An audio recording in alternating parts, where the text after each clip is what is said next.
Matapos ang isang matagumpay na anti-illegal drug operation, umabot sa 1.6 million pesos na halaga ng full-grown marijuana plants ang binunot at sinunog ng mga tauhan ng PNP Cordillera.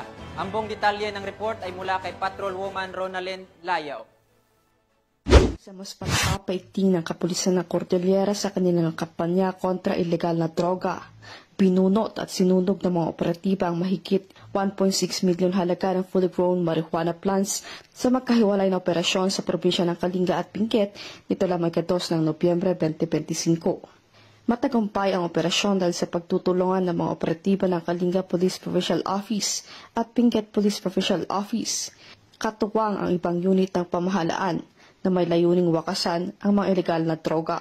Nagresulta ang operasyon sa pagkadiskubre ng 3 plantasyon sa barangay Takadang, Kibungan, Benguet na may tanim na 5,250 piraso ng fully grown marijuana plants na may standard sharp price na 1 milyon at 50,000 piso. Samantala, nadiskubre din ang isang plantasyon sa barangay Butbut Proper, Tinglayan, Kalinga na may tanim na 3,000 piraso ng fully grown marijuana plants na may standard sharp price na 600,000 pesos.